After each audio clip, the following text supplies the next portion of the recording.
तुम बहुत सुंदर हो और बहुत समझदार भी। तुम्हारी हंसी से मुझे एक शेर याद आ गया। अरे वाह, क्या बात है। अच्छा वाला सुनाइएगा। कोई हंस के मिलता है तो भी डर लगता है, सबके हाथों में पोशीदा खंजर लगता है। क्या बात है। असल में वक्त यारों में बिताना है, चलो एक चाय हो जाए बहाना है।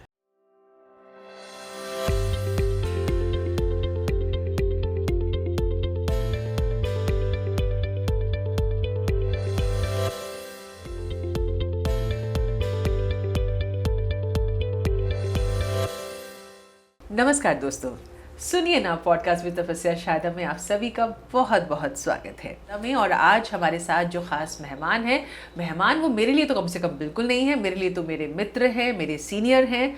आज हम बात करने जा रहे हैं राजेश आहूजा जी से। वो आकाशवाणी से जुड़े हुए हैं और बतौर रेडियो जॉकी एफएम करते आ रहे हैं। इसके अलावा डबिंग का बहुत काम करते हैं, वॉइस ओवर्स करते हैं और शब्दों से उनका गहरा नाता इस लिहाज से भी है कि जब लेखन की बात आती है तो बहुत सी रचनाएं कविताओं के फॉर्म में हम कह सकते हैं और उपन्यास की तरह से कहानियों के रूप में उनके जो शब्द हैं वो अंकित हो चुके हैं पुस्तकों में। तो राजेश जी, बहुत बहुत स्वागत है आपका सुनिए ना पॉडकास्ट विद तपस्या शादा में। बहुत बहुत धन्यवाद।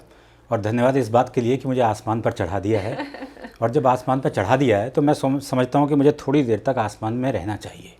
बिल्कुल ठीक है, तो एकदम से ज़मीन पर आ जाऊँ तो अच्छा नहीं लगेगा। तो जब हमने बातचीत शुरू करनी है तो पहले एक समझौता करते हैं।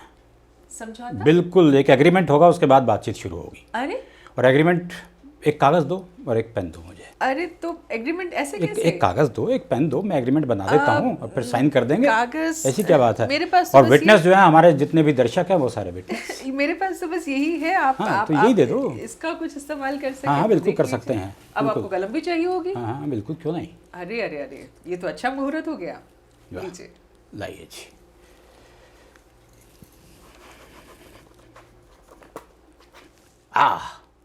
साइन भी कर दूं?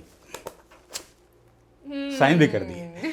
अब इस एग्रीमेंट को तुम पढ़ो और ना समझ में आया तो मैं बता देता हूँ। मुझे तो मैं अपने दर्शकों को मैं बताता हूँ। आप जानते हैं वो ऐसा क्यों कर रहे हैं? वो ऐसा इसलिए कर रहे हैं क्योंकि वो ड्रामा के आदमी है। तो बिना ड्रामा के तो कोई काम शुरू होता नहीं। और ऋषि दा की फिल्म आनंद में तो आपने सुना ही है कि हम सब रंगमंच की कठपुतलियां हैं। तो ये एक नमूना उसका। चलिए, हम इस एग्रीमेंट में मैंने लिखा है कि आज जो भी हम बातचीत करेंगे जी, वो किसी भी तरह से साक्षात्कार नहीं लगना चाहिए, इंटरव्यू नहीं लगना चाहिए, सिर्फ बातचीत लगनी चाहिए दो दोस्तों के बीच में। बिल्कुल सही बात है। और ये बातचीत ही है इनफैक्ट हमारी। जैसा कि हम जानते हैं आपके बारे में, हम कई शो साथ में भी कर चुके हैं, एफएम पर भी। शुरुआत आपकी रेडियो के साथ कैसे हुई? जब मैं कॉलेज में था तो टीवी बहुत ज़्यादा नहीं होता था और रेडियो जो था वो अपने एक अच्छे मुकाम पर था। तो अमीन सयानी साहब को सुना करते थे और कौन उनका दीवाना नहीं रहा उस ज़माने में, दुनिया उनको जानती है। तो बस उनकी तरह बोलना चाहते थे और मन में आया, लेकिन पता कुछ था नहीं। ये तक नहीं पता कि ऑल इंडिया रेडियो कहाँ पर है, कैसे जाना है ये भी नहीं पता।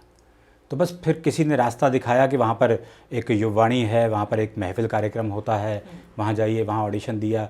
तो ये बात है 1981 की। 1981 में महफिल कार्यक्रम किया, उसके कुछ समय बाद फिर मन भावन किया, फिर वहाँ पर युववाणी से एक सिलसिला जुड़ना शुरू हुआ। लेकिन तब भी वो सिलसिला जुड़ा नहीं था, सिर्फ एक शुरुआत थी वो। उसके आगे क्या करना है कुछ पता ही नहीं। अब रेडियो पर प्रोग्राम करने हैं, कैसे करने हैं नहीं पता। तो हमारे कॉलेज में एक प्रोफेसर थे, डॉक्टर रमाकांत शुक्ल। वो आकाशवाणी के बी हाई ग्रेड के नाटक के कलाकार थे। तो वो एक दिन जा रहे थे आकाशवाणी, तो वो कहने लगे मैं तुम्हें अपने साथ ले चलता हूँ। तो वो मुझे अपने साथ लेकर आ गए। उन्होंने मुझे नाटक का फॉर्म दिलवा दिया वहाँ से, ऑडिशन का। और मैंने उस फॉर्म को भरा, लेकिन कभी ज़िंदगी में नाटक किया नहीं था, तो जाहिर सी बात है रिज़ल्ट क्या आना था, फेल हो गया। उसके बाद मन में आया कि पास कैसे हुआ जाए। अब पास होना है, अच्छा नाटक का ऑडिशन होता है ये मुझे पता चल गया, लेकिन उसके अलावा क्या क्या ऑडिशन होते हैं ये भी नहीं पता। कि ऑडिशन अनाउंसर्स के भी होते हैं, जो न्यूज़ एंकर्स हैं उनके भी होते हैं, ये सब मुझे नहीं पता। तो नाटक का ऑडिशन पास करने के लिए क्या करना पड़ेगा, ये सोच दिमाग में आनी शुरू हुई। तो किसी ने कहा कि नाटक का ऑडिशन पास करने के लिए नाटक की ट्रेनिंग करनी पड़ेगी। नाटक की ट्रेनिंग कहाँ होती है जी? तो पता चला श्री राम सेंटर में एक एक्टिंग कोर्स होता है। ओके। तो 6 महीने का एक्टिंग कोर्स था उन दिनों में। और बहुत ही नॉमिनल चार्जेस हुआ करते थे उन दिनों में। नॉमिनल जब आप कहते हैं? उन दिनों में सिर्फ 25 रुपये महीना था अरे उन दिनों में जी।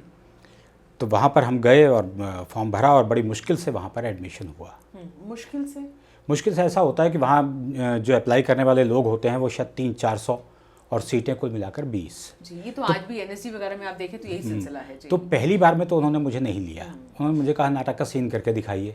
मैंने ज़िंदगी में एक ही नाटक देखा था स्टेज पर, आषाढ़ का एक दिन, मोहन राकेश का। तो मैंने उसी नाटक का एक दृश्य वहाँ पर करके दिखा दिया। अब उन्होंने कहा कोई दूसरा दृश्य करके दिखाइए। अब मैंने ज़िंदगी में कोई नाटक देखा ही नहीं, मैं कहाँ से करूँ। तो मैं वापस आ गया, तो उन्होंने मुझे नहीं चुना। लेकिन मैं उनके पास दोबारा पहुँच गया। इंटरव्यू जब नहीं हो रहा था तब मैं पहुँच गया। श्रीराम सेंटर के डायरेक्टर थे राजेंद्र नाथ जी। राजेंद्र नाथ, ओके जी। तो वो भी हमारे कॉलेज में ही प्रोफेसर थे। ये भी कमाल की बात है जी। तो मैं उनके पास पहुँच गया।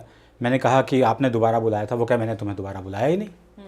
मैंने कहा नहीं, आपने कहा था एक दूसरा दृश्य करके दिखाने के लिए, तो मैं दूसरा तैयार करके लाया हूँ। तो कहने लगे अच्छा चलो करके दिखा दो। तो फिर मैंने दूसरा जो कैरेक्टर था उसी नाटक का वो मैंने उन्हें करके दिखाया। और जब वो करके दिखाया तो कहने लगे अच्छा जाओ नीचे फीस जमा करवा दो। तो नहीं राजेश जी, ये आप एक तो होता है कि प्रॉपर ऑडिशंस होते हैं या एक दिन फिक्स होता है और उसके लिए पहले से ही बता दिया जाता है न्यूज़पेपर्स में या वर्ड ऑफ माउथ से, तो एक दिन फिक्स होता है, टाइम स्लॉट फिक्स होता है, उस हिसाब से हमारे एफएम वगैरह में ऑडिशन ऐसे ही होते हैं।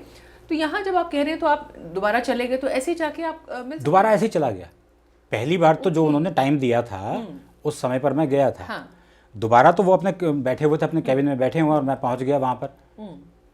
तो वहाँ पर मेरा एडमिशन हो गया। तो इसलिए मैंने कहा कि थोड़ा मुश्किल से एडमिशन हुआ। तो राजेश जी, ये आज जैसे हम बात कर रहे हैं तो जो सिलेक्टर्स होते हैं, जूरी मेंबर्स होते हैं, जजेस होते हैं, आपको क्या लगता है वो ये इस फैक्टर को काउंट करते हैं कि वाकई एक लड़का दोबारा हिम्मत करके आ रहा है या तैयारी के साथ आ रहा है, तो यानी कि वो कुछ करना चाहता है, तभी वो इतना कॉन्फिडेंस से आ पाया? बिल्कुल बिल्कुल बिल्कुल। अगर कोई भी सिलेक्टर है तो वो इस बात को देखता है कि कैसे आपने परफॉर्म किया और आप में आगे बढ़ने का जुनून है या नहीं है, कुछ करने का जुनून है या नहीं है।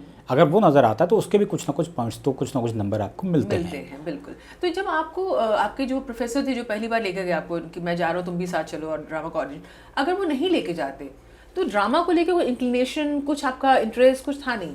It's not destiny. बस कॉलेज में कभी कभी मंच पर चढ़ जाते थे, कुछ ना कुछ शेरो शायरी सुना दिया करते थे दूसरों की, अपनी लिखी हुई नहीं। कुछ कभी तब तक कुछ लिखा ही नहीं था मैंने, और बस सुना दिया। और सिर्फ ये होता था सुनाने का पर्पस कि लोगों को इम्प्रेस करना।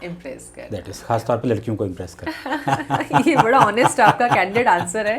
तो इससे ज़्यादा कोई पर्पस नहीं होता था।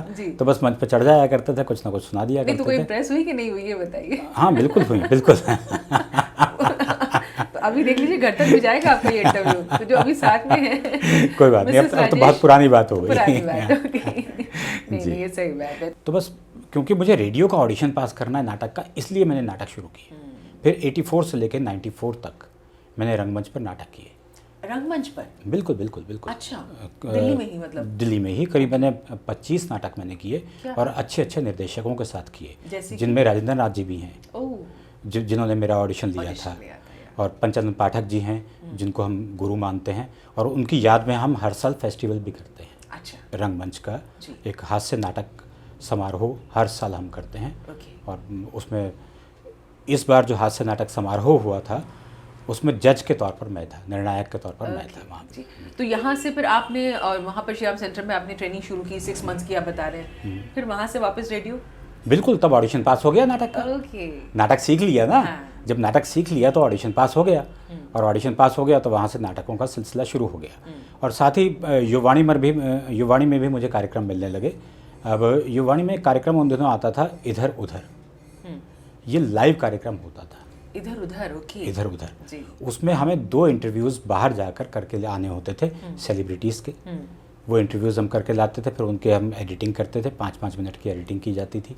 और उसके बाद बाकी प्रोग्राम जो होता था हम लाइव प्रस्तुत किया करते थे वहाँ पर, और इंटरव्यू रिकॉर्डेड चलते थे जो हम पहले से करके लाए होते थे। तो वो इक्विपमेंट्स या गैजेट्स आपको दिए जाते थे वहाँ? बिल्कुल बिल्कुल। एक मेंट्रॉन होता था।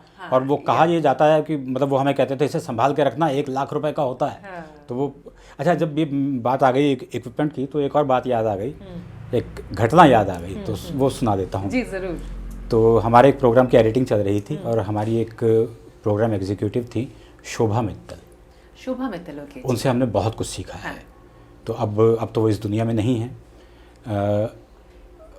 उन्होंने वो स्टूडियो में बैठ के एडिटिंग कर रही थी हमारे प्रोग्राम की, और हम स्टूडियो में पहुँचे। तो बाई चांस उनको कहीं जाना था, तो उन्होंने कहा मैं अभी 10 मिनट में आती हूँ, इस टेप को छेड़ना मत।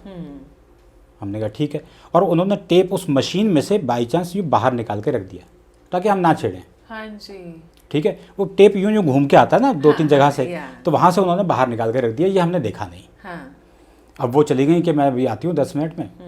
अब वो गई तो हम तो यंगस्टर थे, बॉस की बात कौन सुनता है। लेकिन तब भी हमारे दर्शक ठीक। जो इस समय देख रहे हैं वो मानेंगे इस बात को कि उस समय बहुत मुश्किल था। आज तो हम लोग बैकअप भी रखते हैं और इतना हैंडी हो गई हैं चीज़ें, टेक्नोलॉजिकल इतना सब एडवांस हो चुका है कि आसान है। उस जमाने में तो पूरा लूप में घुमाइए करिए तो मुश्किल भी बहुत था, नहीं? लेकिन जो मैंने पैसे की बात की ना, हाँ। मैंने कहा कि टेप 500 रुपये का आता था, तो तुमने कहा पैसे की बात रहने दो। हाँ। वो पैसे की बात रह नहीं सकती, क्योंकि 500 रुपये से मैं घबरा गया। उन दिनों हमें फीस मिलती थी 100 रुपये एक प्रोग्राम की। अब एक प्रोग्राम की फ़ीस है 100 रुपये, यानी कि पूरे महीने के आपके पैसे जाएंगे। पहली चीज़ तो उस लड़की ने कहा कि जो नुकसान होगा आधा आधा भरेंगे। मिल के प्रोग्राम करते हैं तो नुकसान भी आधा आधा भरेंगे। 250 तुम दोगे, 250 मैं दूंगी, चिंता मत करो। वो नौबत आई नहीं आई, ये बताइए। वो नहीं आई।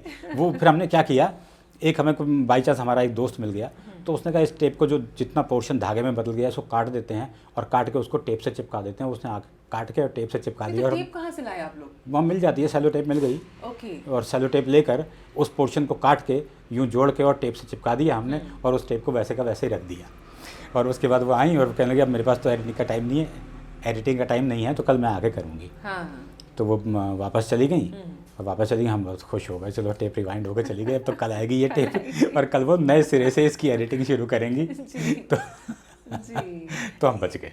तो अब यहाँ से फिर आपका वो वहाँ भी आप बच गए, मतलब ये चली। लेकिन ये आपने मैसेज दे दिया कि यंगस्टर्स की पहचान ये कि वो कहना नहीं मानते। ना, बिल्कुल नहीं, और कहना तो हम मानते ही नहीं थे इनफैक्ट। तो फिर आप आकाशवाणी में आ गए, ड्रामा शुरू हो गया, और ड्रामा एक्चुअली शुरू हो गया, और युवाणी का कार्यक्रम शुरू हो गया इधर उधर। शुरू हो गया, वीकली प्रोग्राम था, और वीकली प्रोग्राम करना अपने आप में एक बहुत बड़ी बात थी उन दिनों में, क्योंकि एफएम नहीं होता था उन दिनों में। तो वीकली प्रोग्राम होना बहुत बड़ी बात थी, और बड़ी बड़ी सेलिब्रिटीज़ का इंटरव्यू करने के लिए हम जाया करते थे, और हमें आकाशवाणी से सबसे ज़्यादा गाड़ी मिला करती थी। अरे वाह, क्या बात है। कुछ याद है आपको कोई सेलिब्रिटी जिनका आपने उस समय किया और बड़ा कुछ? बहुत से हैं, मतलब गिनवाना शुरू करूँगा तो बहुत मुश्किल हो जाएगी। विजय सिन्हा जी का किया हमने। अरे वाह, क्या बात है। तो उनके पास हम गए, और एक ये बड़ी घटना सुनाने में शायद अच्छी लगे। हाँ।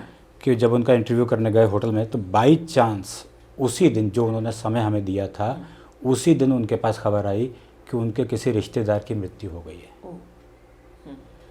अब उन्होंने हमें समय दिया हुआ था, और वो दिल्ली में थी और दिल्ली में मृत्यु हुई थी, तो जाहिर सी बात है कि उन्हें जाना पड़ेगा। 10 बजे का उन्होंने हमें समय दिया था, हम 10 की जगह 10:30 बजे पहुँचे। वो हमारा इंतज़ार कर रही थी। वो कह हम पहुँचे तो उन्होंने कहा मैं तुम्हारा ही इंतज़ार कर रही थी। अच्छा, उन्होंने आपको बताया कि हाँ, उन्होंने ऐसा बताया। तो हमने कहा कि आप जाइए, हम नहीं करते ये इंटरव्यू, हम वापस चले जाते हैं। तो उन्होंने कहा नहीं कोई बात नहीं, तुम इतनी दूर से आए हो तो बैठो। चाय मंगवाई हमारे लिए, चाय वाय पी, हमसे बातचीत की, और उसके बाद वो वहाँ से गई। तो आप जब जाते थे तो 2-3 लोग होते थे, अकेले जाना? नहीं, 2 लोग होते थे हम। दोनों एंकर्स या आपको असिस्ट करने? नहीं, दोनों एंकर्स। और एक मेल एंकर मैं था, और एक फीमेल एंकर। तो फीमेल एंकर मेरे साथ क्षिप्रा देवसरे, जैसा मैंने जिक्र किया, अक्सर उन्होंने मेरे साथ प्रोग्राम किया। और एक चांस की बात ये भी है कि उनके पिताजी यहाँ ऑल इंडिया रेडियो से ASD के तौर पर रिटायर हुए थे। तो उनको यहाँ सब जानते थे। तो सब जानते थे, उस वजह से हम कहीं भी जाते थे ना, उन दोनों रिकॉर्ड्स चला करते थे। अब रिकॉर्ड चलने हैं तो रिकॉर्ड एक मान लीजिए है फिल्म का, तो किसे मिलेगा वो रिकॉर्ड? मैं भी चाहता हूँ, तुम भी चाहती हो, वो भी चाहता है इसी गाने को चलाना। तो वो रिकॉर्ड किसको दिया जाएगा? तो जाहिर सी बात है जिसका प्रोग्राम ज़्यादा इंपॉर्टेंट होगा उसको मिलेगा वो रिकॉर्ड। अच्छा, ऐसा होता है? ये नहीं जो पहले लाइब्रेरी से ले गया, हम लोग जैसे हमने भी कई बार जो पहले ले गया, मान लीजिए कोई छोटे प्रोग्राम के लिए लेने पहुँच गया, तो उसको मना ही कर देंगे, है ही नहीं। पता है कि ये गाना बहुत चल रहा है आजकल और इस गाने की बहुत डिमांड है, तो जो छोटे प्रोग्राम के लिए पहुंच गया उसको मना कर देंगे। नहीं राजेश जी, हम लोग, मुझे जहाँ तक याद है कुछ साल पहले तक जैसे हम लोग FM किया करते थे, और जब तक ये सॉफ्टवेयर्स नहीं आए थे तो उसमें यही तो होता था कि सीरीज़ या उससे पहले जो हमारे ये रिकॉर्ड्स होते थे, तो आप लाइब्रेरी खुली है और अगर आप चले गए, मैम हमें रिकॉर्ड चाहिए, निकाल लो, ठीक तो है, आपने जाके सर्च किया ठीक है, कि फला फला की एनिवर्सरी है, बिल्कुल कुछ ठीक है, तो वो ये नहीं पूछते कौन से प्रोग्राम के लिए है। बिल्कुल ठीक है, लेकिन हाँ। ये पहले ऐसा नहीं होता था। अच्छा, ओके पहले रिकॉर्ड आपको मिलते भी नहीं थे। जी। आप जो रिकॉर्ड निकाल के जाएंगे उनका एक पैकेट बन जाता था, रस्सी बांध दी जाती थी और वो ड्यूटी रूम में पहुंच जाती थी और वहाँ से आपको लेकर और रिकॉर्ड चला के वापस ड्यूटी रूम में ही देने होते थे। खुद देने होते थे। हाँ, वापस जब आए प्रोग्राम करके आप हाँ। तो ड्यूटी रूम में जमा करवा दीजिए ताकि वो सुबह वापस पहुंच जाएं अपनी जगह पर। राइट जी। तो और जो भी नए रिकॉर्ड आते थे उनकी 1 या 2 कॉपीज़ आती थी, बहुत हो गया 3 कॉपीज़ आ गई, इससे ऊपर नहीं आती थी।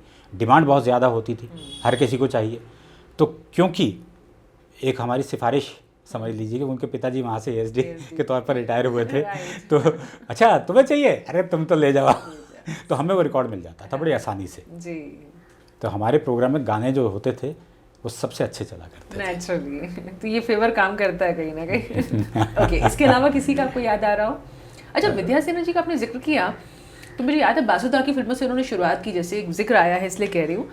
और कमलेश्वर जी उसमें 1-2 जगह उन्होंने इंट्रो भी दिया है, बड़ा खूबसूरत सा 1-2 फिल्मों में। और मतलब मैं बासुदा की अगर बात करूँ, बासु चैटर्जी की, तो और विद्या सिन्हा जी जो है उसमें राजेश जी, उनको योगेश जी से मेरी बात हुई थी, अब तो उनकी मृत्यु हो गई, कि बहुत बड़े गीतकार थे। तो उन्होंने कहा कि उन्होंने सेट्स पे देखा कि बासुदा किस तरह से उनको एक्टिंग करना सिखाते थे कर करके। तो बोले विद्या जी को एक्टिंग सिखानी पड़ी उनको। तो ये चीज़ें ऐसी होती हैं जो आमतौर पर लोग अदरवाइज नहीं जान पाते हैं। तो मैं ये कहना चाहती थी आपसे कि रेडियो का क्रेज़ उस समय बहुत था, मतलब फिल्मों में बाकायदा, अगर ऋषिदा की फिल्में आप देखें तो रेडियो बज रहा है, अमिताभ बच्चन है तो रेडियो के सिंगर हैं, रेडियो पे प्रोग्राम देने जा रहे हैं, हमने देखी उन आंखों की महकती खुशबू। कहने का मतलब ये कि रेडियो का एक हमेशा से फिल्मों में वो रहा है। इतना मिला रे मन का, हमने देखी है उन आँखों की महकती खुशबू, आते जाते खूबसूरत आवारा सड़कों पे। कोई इनके अलावा कोई और आपको याद आ रहे हो ऐसे? जैसे आमिर खान जी के पिताजी का हमने इंटरव्यू किया, ओके, तो वो एक प्रोड्यूसर के तौर पे हम उनके पास इंटरव्यू लेने गए थे। तो वहाँ गए और सुंदर नगर में किसी होटल में रुके थे वो। तो वहाँ पर हम गए तो मुझे ये देखकर बड़ी हैरानी हुई। मैं ये सोचता था कि फिल्म के जो कलाकार हैं वो 5 स्टार होटल में रुकते हैं, लेकिन वो 5 स्टार होटल में नहीं रुके थे, ठीक है, एक अच्छे होटल में रुके थे। हाँ। उनकी घड़ी मुझे बड़ी पसंद आई, आज तक मुझे याद है। तो इंटरव्यू उनका करके लाया, उनसे मैंने पूछा कि आपने अपने बेटे को फिल्म इंडस्ट्री में जब इंट्रोड्यूस करवाया तो उनका अपना मन था आने का, या बस क्योंकि आप प्रोड्यूसर हैं तो जाओ बेटा हीरो तो बन वो जाओ। आमिर खान आ चुके थे फिल्मों में? हाँ बिल्कुल, तब उनकी फिल्म रिलीज़ हुई थी। बिल्कुल मतलब? बिल्कुल बिल्कुल, ये ओके। तो बिल्कुल तभी की बात है, ये बिल्कुल तभी की बात है। ये मैंने बताया था 84 के आसपास मैंने जैसे लगातार प्रोग्राम करने शुरू किए थे, तो ये बात 85-86 के आसपास की बात होगी, 88 में आई थी, तो ये तब की बात होगी, अंदाज़ा तब की बात होगी है। तो उन्होंने कहा कि नहीं, उसका अपना इंटरेस्ट था उसमें फिल्मों में आने का, तो इसलिए आया। राइट, इंटरेस्ट ही नहीं था, मतलब उस ज़माने में जब ये फिल्म आई थी तो वो बाकायदा ऑटो के पीछे जाके पोस्टर्स खुद लगाते थे और हम खुद ही हीरो कहाँ से हो के खुद ही अपनी फिल्म के लिए। अच्छा, एफएम जब कल्चर शुरू हुआ तो मुझे याद है मैंने कमलेश्वर जी का इंटरव्यू किया था उस समय, तो उन्होंने कहा कि आकाशवाणी बहुत बड़ी क्रांति लेकर आया, सूचना क्रांति। उस समय इसका बहुत बोलबाला भी था, ये टर्मिनोलॉजी बहुत चल रही थी।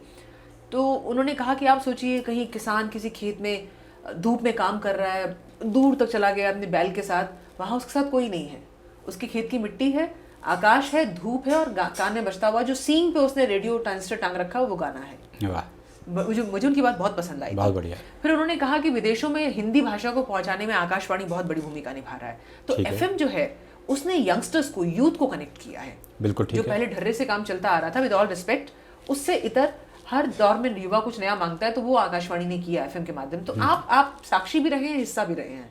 बिल्कुल, और आकाशवाणी ने शुरुआत में, ये एफएम ने, खासतौर पे एफएम ने शुरुआत में स्टार क्रिएट किए हैं।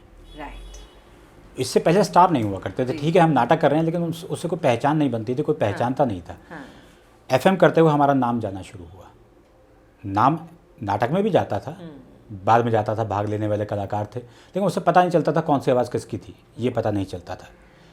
लेकिन एफएम के ज़रिए हमारा नाम जाना शुरू हुआ और मैंने कितनी बार ऐसा देखा कि हम जाते थे रिसेप्शन पर, लोग इंतज़ार कर रहे होते थे। क्या बात है कि हमारा प्रोग्राम मान लीजिए 3 बजे शुरू होना है, तो उनको अंदाज़ा था कि 3 बजे प्रोग्राम शुरू होना, तो ये 2 बजे के आसपास यहाँ आएंगे, तो वो 2 बजे से पहले 1 बजे 1:30 बजे यहाँ आकर रिसेप्शन पर बैठ जाते थे और रजिस्टर में देखते रहते थे कि एंट्री किसकी हो रही है।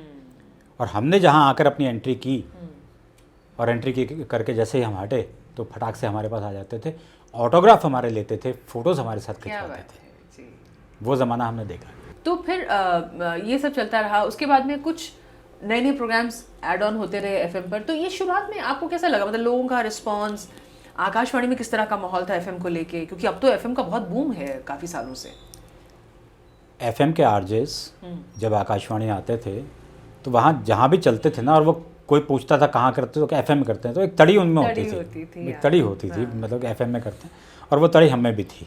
तो राजेश जी, एफएम के लिए ऑडिशन देना पड़ा था या आप ऑलरेडी कर रहे थे? इसलिए जैसे राजीव सक्सेना उस समय मुझे याद है, विजय दीपक छब्बर थे, देन रोशन अब्बास थे, शमशीर लूथरा थे, ये तो नाम सबको याद थे उस वक्त में। तो ये ऑडिशन प्रॉपर क्लियर करके आया था, जो पहले से काम करते उनको बोला कि चलो एफएम शुरू आ जाओ आप लोग? नहीं, जब एफएम शुरू हुआ था तब कुछ लोगों को बिना ऑडिशन के लिए लिया गया था वहाँ पर। ओके, जैसे कि कुछ आपको याद आ रहे हैं नाम? लेकिन शुरुआत के सभी लोग जो थे वो बिना ऑडिशन के आए थे या वहाँ के अनाउंसर्स थे वो। हाँ, मतलब आप अगर अनाउंसमेंट ड्यूटी करें तो भी तो आपने ऑडिशन पास ही किया। लेकिन मैं ऑडिशन पास करके आया था। ये कब की बात रही होगी? 25 से 30 साल के बीच में हो चुके हैं। क्योंकि 94 में तो मेरा ख्याल आया ही था एफएम, शायद, है ना? 94 के आसपास ही। हाँ, जब एफएम शुरू हुआ था, अंदाज़ा उसके 1 साल बाद मैंने शुरू किया था। तो जो आप अनाउंसमेंट ड्यूटीज़ कर रहे हैं, या जैसे आपने पहले 2-3 प्रोग्राम्स का जिक्र किया, तेरी मेरी बात है, या उससे पहले इधर उधर का जिक्र आया, उसमें भी गाने वाने प्ले होते थे और सब सेलिब्रिटीज़ के इंटरव्यू। तो एफएम में क्या फ़र्क लगा आपको? एफएम में मुझे इंटरव्यू नहीं करने पड़ते थे उस समय जो प्रोग्राम होता था। जैसे मान लीजिए मैं प्रोग्राम कर रहा हूँ सुबह का, तो सुबह का मौसम का बताना है, रेलगाड़ियों का समय बताना है, और इस तरह की चीज़ें हुआ करती थी। तो इंटरव्यू से पीछा छूट गया। हालांकि पीछा छूटना नहीं चाहिए था, क्योंकि वो एक बहुत बड़ा और लर्निंग एक्सपीरियंस होता है बिल्कुल अपने आप में। और उसके बाद फिर से मैंने बहुत से इंटरव्यूज़ किए आकाशवाणी के लिए। पूछ रही थी कि डिफरेंस क्या लगा आपको कि जो अनाउंसमेंट ड्यूटीज आप रूटीन में कर रहे थे और जो एफएम शुरू हुआ, तो सबसे बड़ा जो तो था लोगों में, सबसे बड़ा अंतर ये था कि जब युवावाणी के लिए लाइव प्रोग्राम किया करते थे तो पैनल हमें खुद ऑपरेट नहीं करने दिया जाता था। पैनल ऑपरेट करने के लिए दूसरा अनाउंसर होता था, हम सिर्फ बोलने का काम करते थे। तो दूसरा अनाउंसर जो होता था वो ही गाने चलाता था, वो ही हमारे टेप चलाता था, हम सिर्फ बोलने का काम करते थे और उसे इशारा कर दिया करते थे कि कब गाना चलाना है और कब टेप चलाना है। अब एफएम में आने के बाद ये सारे के सारे काम हमें करने पड़ गए। कंसोल भी खुद चलाना पड़ता है। मुझे याद है बहुत बार हम लोगों का कभी फेडर खुला रह गया, कभी खोला ही नहीं, कभी लेवल में नहीं आया। परेशानियाँ ये भी होती थी कि सीडी आप डाल रहे हैं और सीडी एक्सेप्ट नहीं कर रहा, सीडी प्लेयर, और हम परेशान कि पुराना गाना तो खत्म हो रहा है, इधर नए गाने के लिए सीडी एक्सेप्ट नहीं कर रहा, आप क्या करेंगे? कितनी देर बोलते रहेंगे? और मुझे ये भी याद है कि हमारे ऑडियंस की जब मैसेजेस आना शुरू हुए और उसमें फिर हम वो भी लेना शुरू किया, फिर वो लाइव हमने लेना शुरू किया, फ़ोन कॉल्स भी, तो एक साथ सारी चीज़ों को ऑपरेट करना ये बड़ा हम लोगों के लिए कम्बरसम था कभी कभी, कि आप कहाँ कहाँ जहन लगाएं। आपको वो भी कंटेंट भी शेयर करने से, आपने कहा ट्रेन का या मौसम का, ऐसे फैक्ट्स भी बहुत सारे शेयर करने पड़ते थे। कभी मैचेस चल रहे हैं तो बीच में उसका भी कुछ इनपुट आ रहा है, तो बिल्कुल, हम बिल्कुल। बड़ा ब्रेनस्टॉर्मिंग भी होती थी उसमें और मल्टीटास्किंग करना पड़ता था। तो अच्छी बात है, आदत पड़ गई जी। जितनी मुश्किलों का सामना करना पड़े उतना इंसान सीखता चलता और आगे बढ़ता चलता जी। तो फिर एफएम शुरू हुआ, उसके बाद में सिलसिला कैसे? अब ड्रामा आपका चलता रहा साथ साथ? बिल्कुल, ड्रामा चलता रहा। फिर उसके बाद डबिंग का काम शुरू हुआ। वही कहने वाली थी, डबिंग फिर आपकी शुरू? डबिंग का शुरू हुआ तो बहुत से टीवी चैनल्स हैं जिनके लिए मैंने डबिंग की और बहुत से प्रोग्राम्स के लिए डबिंग की। अगर मेरी सबसे अच्छी डबिंग सुनना चाहो, सुनना इसलिए कहूँगा कि बेशक आप फिल्म देखो, लेकिन मेरी आवाज़ तो सुनने को ही मिलेगी। ही नेम्ड मी मलाला। मलाला यूसुफजई के ऊपर जो प्रोग्राम बना हुआ है, फिल्म बनी हुई है, तकरीबन 1.5 घंटे की फिल्म है। तो मलाला के फादर की डबिंग जो है हिंदी में मैंने की है। क्या बात है, आप मलाला का जिक्र कर रहे हो, उनको तो नोबेल प्राइज़ मिला हुआ बिल्कुल, है। बिल्कुल। कैलाश सत्यार्थी के साथ में, तो ये बड़ी बात थी अपने आप में, उस यंग बच्ची ने जिस तरह स्ट्रगल किया। मैंने बहुत से साउंड एंड लाइट शोज़ के लिए भी वॉइस ओवर किया है। ओके। तो जगह जगह चलते हैं। तो अभी मेरा दोस्त गया अंडमान निकोबार, वहाँ सेल्यूलर जेल में गया, तो वहाँ पर साउंड एंड लाइट शो चल रहा था वीर सावरकर के ऊपर, तो वहाँ पर मेरी आवाज़ थी। एक इसका फ़ायदा भी होता है कि सिर्फ आपकी आवाज़ पहचान रहे हैं तो आप आराम से घूम सकते हैं जी। और अगर चेहरा पहचानना शुरू कर दें तो आराम से घूमना मुश्किल हो जाता है। सही बात है। अच्छा, नहीं तो राजेश जी, आवाज़ की बात चली है तो ये बताइए कि आवाज़ कहा जाता है कि ठीक है ईश्वर की देन है, सरस्वती माँ का आशीर्वाद है, गणेश जी की कृपा है, तो एक बौद्धिक लेवल पे हम आवाज़ को जब देखते हैं तो, लेकिन आवाज़ को बनाए रखने के लिए भी कुछ मेहनत करनी पड़ती है? कोई ज़रूरत नहीं है कुछ भी नहीं, ना, खाना कुछ नहीं, पीना कुछ भी? कुछ नहीं। मतलब जैसे मैं तो कुछ लोग भी कहेंगे, लोग तो कहेंगे फ्राइड गोलगप्पा कहीं भी दे दीजिए, मैं तो एवर रेडी। हाँ तो बस बिल्कुल ठीक करती हो ना। लता जी ने कहा था तभी एक तो बारी- तुम्हारी आवाज़ इतनी अच्छी है। अरे मुझे याद है लता दी ने एक बार कहा था कि उनके पिता ने उनसे कहा था, दीनानाथ मंगेशकर जी ने, कि गले को जितने नखरे करने की छूट दोगे वो उतना तुम्हें परेशान करेगा, तो उसके साथ वैसे ही रहो। लेकिन इसका मतलब ये भी नहीं है कि आप बिल्कुल केयर ना करें, लेकिन ज़्यादा सोचने की आवश्यकता नहीं। लेकिन फिर भी मैं आप कुछ ना, कुछ नहीं। मॉर्निंग में जैसे लोग बिल्कुल कुछ नहीं। शुरुआत करते हैं दिन की, तो देखो जब मैंने नाटक की ट्रेनिंग की थी तो वहाँ पर सिखाया गया कि हमिंग कीजिए, इस तरह से कीजिए। और अगर आप हमिंग करने का सबसे अच्छा तरीका बताया गया कि आप ओम का उच्चारण कीजिए। तो आप ओम का उच्चारण करते हैं तो आपके जितने भी चैम्बर्स हैं जहाँ जहाँ आवाज़ टकरा के आती है वो सब खुलते हैं। आप फील भी करेंगे, ऐसा नहीं है कि आप करें तो फील भी आपको होगा कि वो आवाज़ कहाँ कहाँ टकरा रही है। जी बिल्कुल ठीक बात है। और एक बात और भी तो होती है राजेश जी कि वो जैसे अमिताभ बच्चन जी के बारे में था कि भाई उनका रेडियो में सिलेक्शन नहीं हुआ, तो बड़े भाग्यशाली थे वो। अब वो आज आप कह सकते हैं ये बात बिल्कुल सही है, वो कहते भी हैं कि हर हार जो है नई जीत की तरफ लेके जाती है आपको।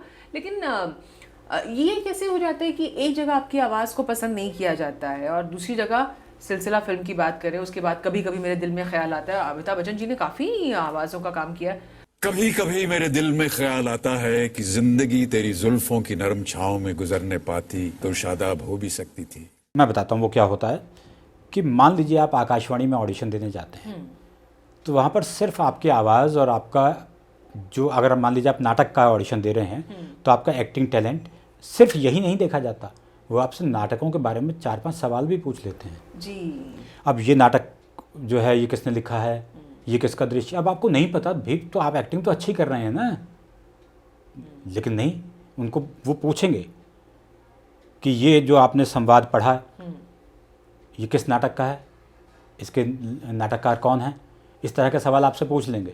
और अगर आप सकपका जाते हैं तो फिर, लेकिन फिल्मों में अगर आपको नहीं भी पता नाटककार कौन है तो वो कहेंगे आपकी आवाज़ ठीक है ना, आइए ना, बात खत्म हो गई। ये बहुत बड़ी बात आपने कही है कि ये हर फील्ड का अपना एक ड्रॉबैक भी है और एक खूबसूरती भी है। और अमिताभ बच्चन जी का जो जिक्र किया हाँ।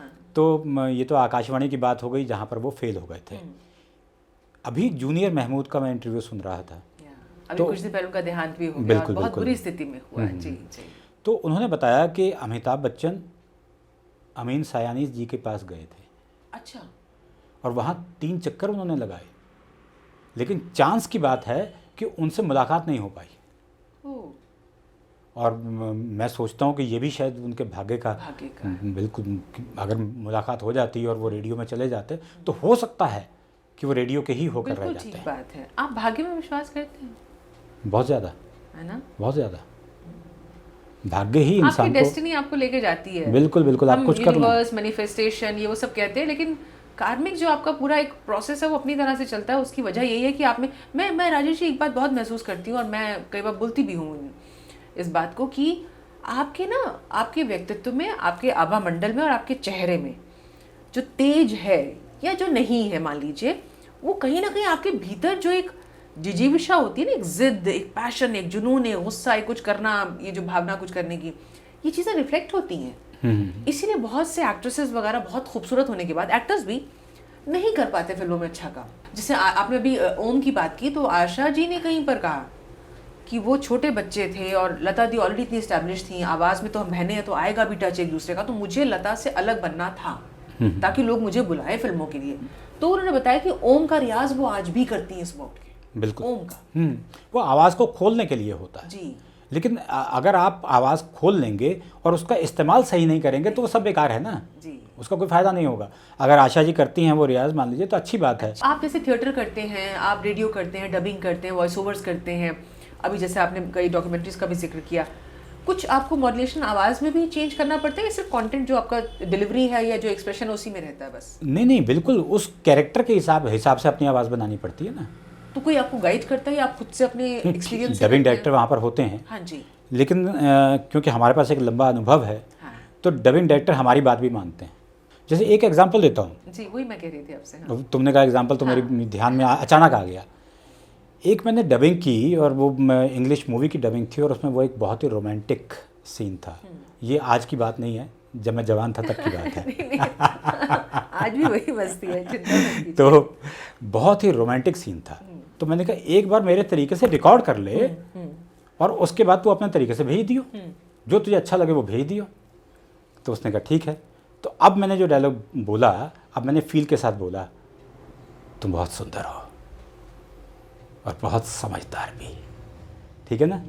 अब वो इंडियन फील थोड़ी सी डाल दी मैंने, वो इशारा जो था ना समझदार वाला वो डाल दिया मैंने। तो अब वो डायरेक्टर को अच्छा लगा। आपको लगता है कि ये एक एंकर के लिए, एक रेडियो जॉकी के लिए, एक अनाउंसर के लिए, वीओ आर्टिस्ट के लिए, डबिंग आर्टिस्ट के लिए भाषा की पकड़, जो आपने कुछ देर पहले कहा कि आप थिएटर के लिए ऑडिशन के लिए जा रहे हैं रंगमंच के, तो आपको नाटकों की कुछ जानकारी भी होनी चाहिए। और हमें याद है राजेश जी, हमारे जब एफएम वगैरह के ऑडिशंस होते थे तो गानों में पूछ लिया जाता था कि इसके संगीत निर्देशक कौन है, म्यूजिक डायरेक्टर कौन है, गाना किसने गाया है, फिल्म कौन सी है, कब आई थी। तो आई थिंक नॉलेज वाला एंगल तो है, लेकिन भाषा की समझ और पकड़ आपके हिसाब से कितनी ज़रूरी है? बहुत ज़्यादा ज़रूरी है। और मान लीजिए, चलिए एग्जांपल देकर समझाता हूँ कि मान लीजिए आपको उर्दू अच्छी नहीं आती। मुझे आती है। नहीं अच्छी नहीं मैंने कहा, लेकिन आती है। तुम जो हंसती हो ना, तो तुम्हारी हंसी से मुझे एक शेर याद आ गया है। अरे वाह, क्या बात है, अच्छा वाला सुनाइएगा। कोई हंस के मिलता है तो भी डर लगता है, सबके हाथों में पोशीदा खंजर लगता है। क्या बात है। और ये शेर जो है किसका लिखा हुआ पता है? ये तुम्हारे सामने बैठा हुआ है। सीरियसली? सीरियसली। अब आप फंस गए, अब हम और सुनेंगे आपसे। पहले अपनी बातचीत को जारी रखते हैं। जी। तो बात हो रही थी कि भाषा की शुद्धता की। अगर मान लीजिए किसी का उर्दू का उच्चारण सही नहीं है, उसका तलफ़ुज़ सही नहीं है, तो क्या वो जोधा अकबर जैसी फिल्म कर पाएगा? नहीं कर पाएगा। नहीं कर पाएगा। अगर मान लीजिए किसी का हिंदी का उच्चारण सही नहीं है, तो क्या वो चुपके चुपके जैसी फिल्म कर पाएगा? क्या कहने जी, नहीं कर पाएगा। तो एक सीमा हो जाएगी। ठीक है, आप फिल्म कर रहे हैं, अच्छा एक तरीका हो सकता है कि आपकी डबिंग किसी और से करवा ली जाए, लेकिन वो अच्छा तरीका नहीं है, क्योंकि आपकी आवाज़ बदल जाएगी। और फिर या तो आप हर फिल्म में उससे डबिंग करवाइए, तब तो लोग समझेंगे ये आप ही की आवाज़ है जी। लेकिन फिर आपकी आवाज़ तो हमेशा के लिए खो गई।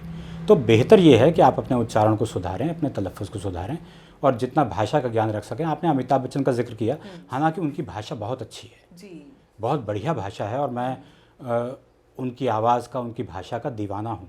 लेकिन ऐसा नहीं है कि वो गलतियाँ नहीं करते हैं। केबीसी में वो बोलते हैं कि अगला प्रश्न आपके स्क्रीन के ऊपर। हाँ, आपके स्क्रीन के ऊपर नहीं, आपके स्क्रीन पर। स्क्रीन पर। ऊपर और पर में बहुत फ़र्क है जी। ये कप जो है ये मेज़ पर है, हाँ और ये कप मेज़ के ऊपर है। जी।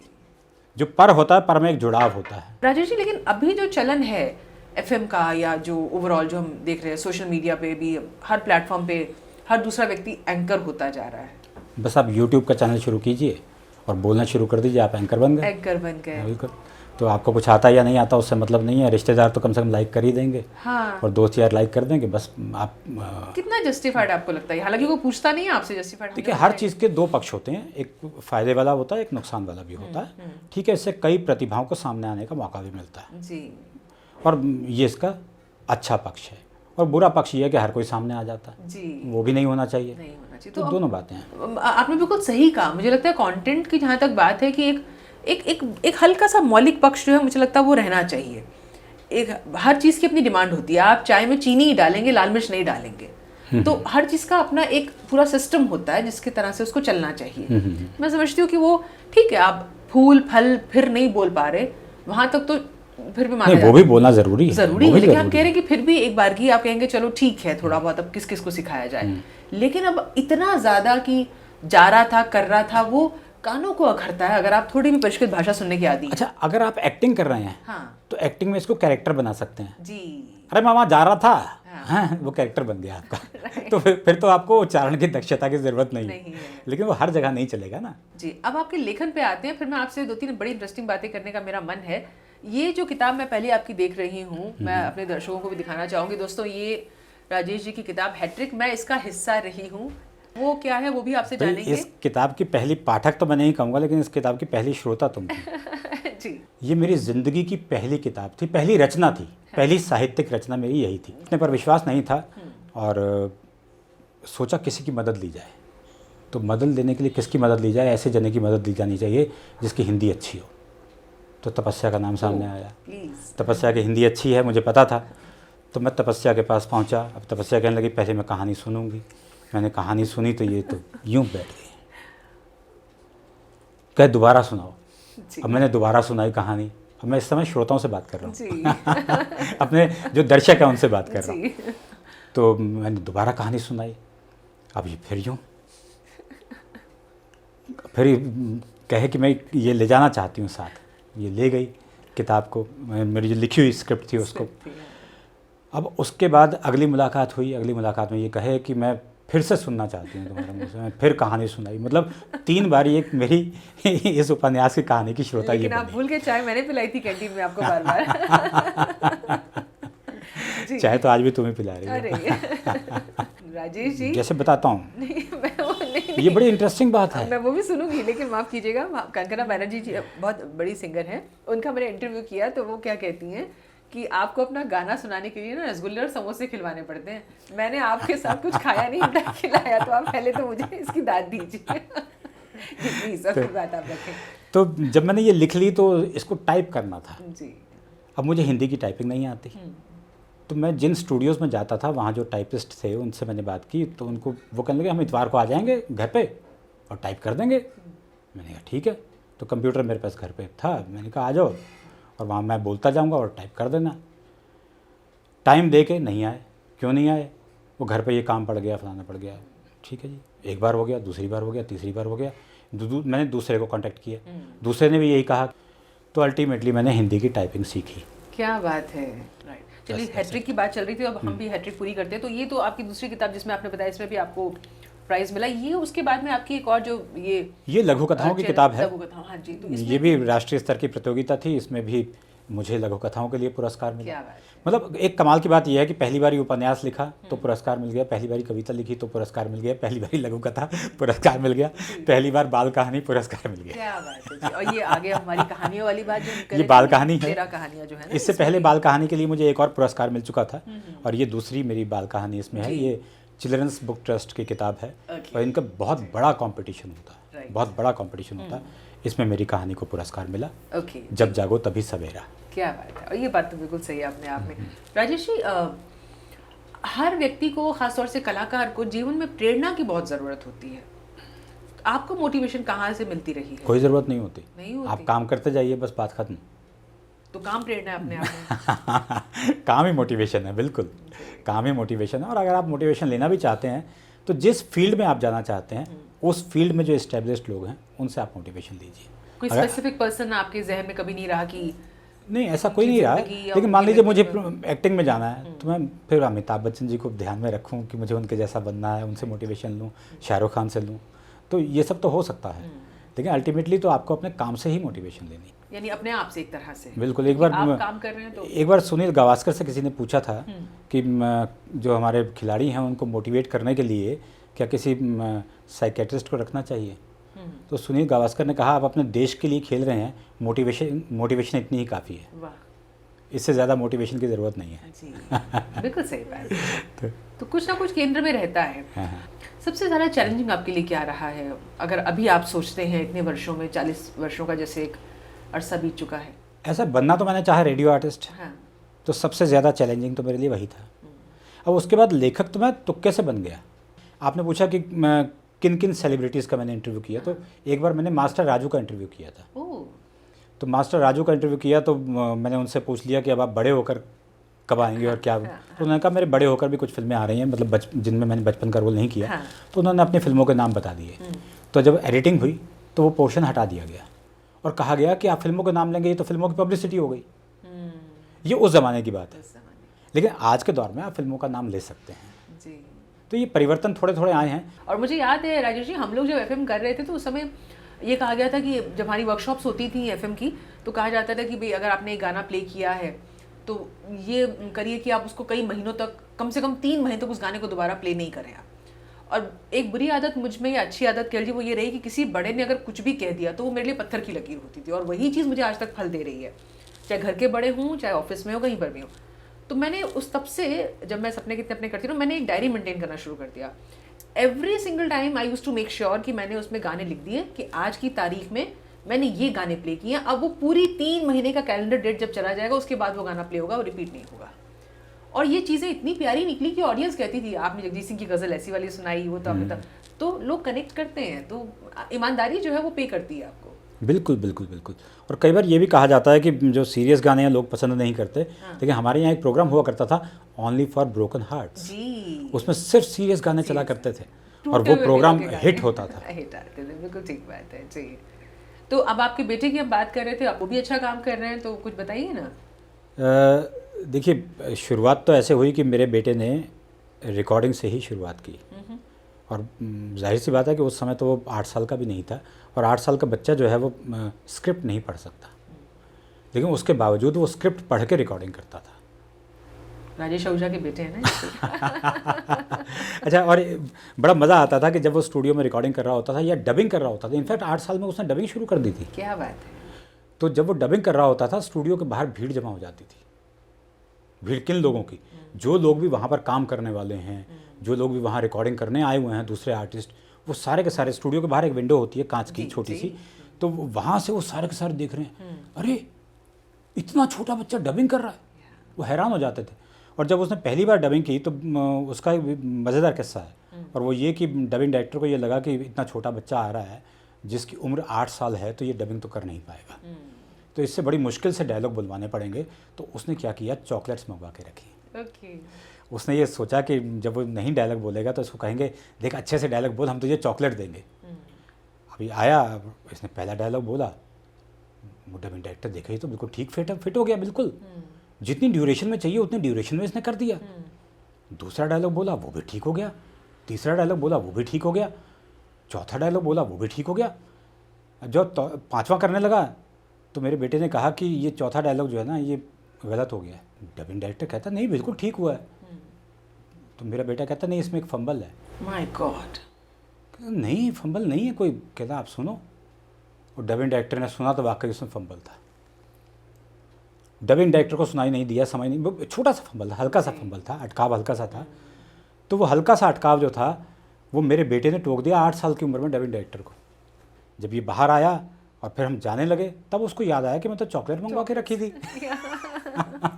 आप उसी की बोल रहे हैं, नाम बताइए ना। आकाश आहूजा। आकाश आहूजा। और छोटे बेटे का नाम? छोटे का नाम तारक। उसने भी बचपन में ही शुरू कर दी डबिंग करनी, और 7.5 साल का था वो। आकाश अभी भी डबिंग कर रहा है, और आजकल फ़िलहाल मुंबई में है। और मुंबई में रहकर दिल्ली के लिए भी काम कर रहा है, और वहाँ मुंबई के लिए भी काम कर रहा है, और बेसिकली वो स्क्रिप्ट राइटिंग कर रहा है। हम जब फैमिली की बात करते हैं तो बेटर हाफ का जिक्र नहीं आता, ये बड़ा मुझे लगता है गलत है, क्योंकि वो इस फील्ड की नहीं है। नो, बट देन कंट्रीब्यूशन तो कम इसलिए जिक्र नहीं आया। अदरवाइज वो स्कूल में टीचर हैं। अच्छा। और जो प्राइमरी क्लासेस हैं वहाँ पर पढ़ाती हैं। जो आपकी वो है, उनका नाम हमारे ऑडियंस और दर्शकों को तो बताइए। सिमी। ओके। तो वो बच्चों को ड्राइंग सिखाती हैं। अच्छा जी।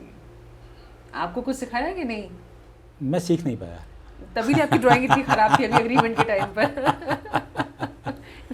चलिए, तो मजाक की बात हुई। क्या कहा जाए राजेश जी, मतलब बातें इतनी सारी हैं करने के लिए, लेकिन हमेशा कहा जाता है कि ज़िंदगी में कुछ जो गुंजाइश है वो हमेशा बनी रहनी चाहिए। और हमारा आकाशवाणी का कैनवस इतना बड़ा है कि अगर उसी पे बात करें तो घंटों बात हो सकती है। और फिर आपका तो आपकी जो ओवरऑल जो जर्नी रही है उसके बहुत सारे पड़ाव हैं, बहुत सी बात उस पर और हो सकती है। लेकिन एक छोटी सी अगर चलते चलते आप बताना चाहें, ट्रांसलेशन का काम इधर जो है वो मैंने देखा बहुत यंगस्टर्स उसमें भी रुचि ले रहे हैं। थोड़ा सा कुछ आपका अपने एक्सपीरियंस शेयर करें अगर आप। ये ट्रांसलेशन के काम में ये होता है कि हर चीज़ की ट्रांसलेशन का अलग तरीका है। अगर आप किताब की ट्रांसलेशन करते हैं तरीका अलग है, और जब आप मीडिया के लिए ट्रांसलेशन करते हैं तरीका अलग है। मैं जो करता हूँ काम वो मीडिया के लिए करता हूँ। अच्छा, कविताओं की ट्रांसलेशन करें तो तरीका अलग है। इसके बारे में भी एक एग्जांपल दे देता हूँ। एक बार मैं लाइब्रेरी में बैठा था तो मैंने कुछ कविताएं पढ़ी, कीट्स की कविताएं, जिनका अनुवाद हरिवंश राय बच्चन जी ने किया था, और एक और कवि थे उन्होंने किया था। तो उसमें लिखा था कि आप इन दोनों अनुवाद को पढ़िए और आप बताइए कि इनमें से कौन सा अनुवाद ज़्यादा अच्छा है। तो मैंने पढ़ा और मुझे लगा कि दूसरे कवि का अनुवाद ज़्यादा अच्छा है, लेकिन उस लेखक ने ये लिखा कि इसमें डॉक्टर हरिवंश राय बच्चन का अनुवाद ज़्यादा अच्छा है। क्यों? क्योंकि कविता में ये ज़्यादा ज़रूरी है कि कविता का भाव लोगों तक पहुँचे, बजाय उस कवि ने कविता अच्छी बनाई लेकिन वो भाव में पीछे छूट गया, और डॉक्टर हरिवंश राय बच्चन जो हैं उन्होंने भाव की तरफ ज़्यादा ध्यान दिया। तो जब अब मैं मीडिया की ट्रांसलेशन की तरफ आता हूँ, जब मीडिया की ट्रांसलेशन हम करते हैं तो बात वहीं आती है कि हमें उतनी ही देर की ट्रांसलेशन करनी है जितनी देर का डायलॉग है। हम इस बात की लिबर्टी नहीं ले सकते कि हम उसको जितना मर्जी लंबा अनुवाद कर दें। किताब में लिबर्टी ली जा सकती है, आप नॉवल ट्रांसलेट कर रहे हैं तो उसमें आप लिबर्टी ले सकते हैं। वो नॉवल 200 पेज का है, आपका 204 पेज का हो गया तो फ़र्क नहीं पड़ेगा जी। और 196 पेज का हो गया कोई फ़र्क नहीं पड़ेगा। लेकिन मीडिया में जहाँ हमने डबिंग करनी है वहाँ हमें इस बात का ध्यान रखना चाहिए कि डायलॉग उतने ही शब्दों में, लगभग उतने ही शब्दों में बने जितने शब्द वहाँ बोले गए हैं। और ये कई बार समस्या इस तब भी आती है जब हम अंग्रेज़ी के अलावा किसी और भाषा से अनुवाद करते हैं। हमारे पास जो स्क्रिप्ट आती है वो अंग्रेज़ी में आती है, फिल्म बनी हुई है चाइना की, तो पहले तो चाइना से अंग्रेज़ी, चाइनीज़ लैंग्वेज से अंग्रेज़ी में अनुवाद हुआ। अब अंग्रेज़ी से हमें हिंदी अनुवाद करना है। अब चाइनीज़ में जो बोला गया है उसकी ड्यूरेशन के हिसाब से हमें अनुवाद करना है। तो हर लैंग्वेज का, हर रीजन का, हर कंट्री का अपना एक ईथोस होता है, कल्चर होता है, एक बैकग्राउंड होता है। तो वो शब्दों की बात करें या कंटेंट की बात करें, वो कहीं ना कहीं वो चीज़ आती है। तो जब आप चाइनीज़ को इंग्लिश से फिर हिंदी में ला रहे हैं तो वो किस तरह से उसको नहीं, हम उसमें परिवर्तन करते हैं। अच्छा, कई बार हम हिंदी के मुहावरे इस्तेमाल कर लेते हैं। हाँ जी, हाँ बिल्कुल, उसको हम, ऐसा नहीं है कि सिर्फ हमने वहाँ का चाइना का ही माहौल देना है, वो बात रहेगी अपनी जगह, लेकिन हम उसको बहुत बार इंडियनाइज करने की भी कोशिश करते हैं, देसी शब्द भी डाल देते हैं। और ऐसा नहीं है कि उसकी भाषा जो है वो शुद्ध हिंदी रखेंगे, ऐसा कुछ नहीं है। बिल्कुल जो आम बोलचाल की भाषा होती है उस भाषा का इस्तेमाल हम करते हैं अनुवाद करते हुए। अच्छा, आप जल्दी से 2-3 बातें आपसे पूछना चाहेंगे। आपकी फेवरेट एक्टर? अमिताभ बच्चन का नाम ले सकता हूँ मैं। Heroine, actress? कई नाम लिए जा सकते हैं। अगर पुराने ज़माने में आप चले जाएं, नरगिस जी का नाम ले सकता हूँ, और भी बहुत से नाम लिए जा सकते हैं ऐसे। ओके, मतलब सबसे पहले नरगिस आपके जहन में आती है? अगर आज के ज़माने में बात करें तो आलिया भट्ट बहुत अच्छी एक्टिंग करती हैं, बहुत बढ़िया जी। मतलब उनकी एक फ़िल्म का सीन है, मैंने देखा, एक बहुत लंबा सीन है, लगभग 4-5 मिनट का, और वो एक टेक में है, सिंगल टेक का सीन है। कौन सी फिल्म का है? मुझे इस टाइम फिल्म याद नहीं आएगी, क्योंकि हम रेडियो के लोग हैं तो ये बातें तो हमेशा से होती रही हैं। फिर पुराने ज़माने में जाना पड़ेगा, मोहम्मद रफ़ी और किशोर कुमार। और अगर आज के ज़माने में आप चले जाएं तो फीमेल सिंगर्स की बात करूँ, श्रेया घोषाल, और ये सब बहुत अच्छी। मतलब अगर राजेश आहूजा जी से पुराने ज़माने में जाएंगे तो लता जी का तो मुकाबला हो ही नहीं सकता, वो तो जी। तो हर दौर में अलग अलग होते हैं, और आज की जनरेशन में भी अच्छे सिंगर्स हैं। हालांकि कई जगह आज के सिंगर्स जो हैं वो गलतियां कर जाते हैं, उनका उच्चारण इतना साफ नहीं है जी। वो तेरी गलियां भी बोल जाते हैं, और वो मतलब गलियां बोलना है लेकिन बोले गलियां भी, मतलब। और मैं एग्जांपल दे रहा हूँ, मुझे नहीं पता ये किस गाने का है, कहाँ का है, मुझे नहीं पता। तो इस तरह के कई शब्दों को वो गलत बोल जाते हैं। और आजकल जो लिखने वाले गाने हैं वो भी गाने जो लिखते हैं उनमें जज्बातों जैसे शब्द का इस्तेमाल कर देते हैं, जो कि बिल्कुल सही कह रहे हैं अब आप जज्बात शब्द अपने आप में आप पूरा है, बिल्कुल ठीक आप बात है। जज्बातों शब्द का आपको इस्तेमाल नहीं करना चाहिए, अपने आप में पूरा अनेकों बार। तो वो जावेद अख्तर जैसे जो लिरिसिस्ट हैं वो ऐसा नहीं करेंगे, गुलजार साहब जैसे जो हैं वो ऐसा नहीं करेंगे, लेकिन आजकल के जो लिरिसिस्ट हैं वो ऐसा कर जाते हैं। और एक बहुत बुनियादी फ़र्क जो है इसमें वो ये है कि जो पुराने ज़माने में लिरिसिस्ट हुआ करते थे वो कवि या शायर हुआ करते थे, और आजकल जो हैं वो सीधा गाना लिखना शुरू कर देते हैं। एक गाना कोई ऐसा जो आप आंख बंद करके कोई भी गाते गुनगुनाते रह सकते हैं, किसी मूड में कुछ हो, जो पहला गाना आपको लगे कि मेरा पसंदीदा? गाइड फिल्म के गाने गा सकता हूँ। हाँ हाँ हाँ, मतलब गाना तो बताइए ना, कोई कौन सा एकदम से गाना कोई गा जाए, सारे तो एक अलग बात होती है। अभी शैलेंद्र का लिखा हुआ गाना है और गाइड फिल्म का ही है, एकदम से दिन ढल जाए, तेरे मेरे सपने, मेल वॉइस में, यहाँ कौन है तेरा मुसाफिर, सचिन देव बर्मन, जाएगा कहाँ, सचिन देव बर्मन का गाया हुआ है वो। यहाँ वहाँ कौन है तेरा मुसाफिर, जाएगा कहाँ। बहुत सुंदर, बहुत मीनिंगफुल भी था, मतलब कहीं ना कहीं सिचुएशन के हिसाब से भी बिल्कुल फिट। और बिल्कुल जी, सचिन दा ने जो गाने गाए वो सारे कहीं ना कहीं मीनिंग रखते हैं, आराधना हो या पहले बंदिनी हो, एनी। तो और पसंदीदा फिल्म कोई आपकी? नई पुरानी से मतलब नहीं, एक फिल्म जो राजेश आहूजा जी को बहुत पसंद है।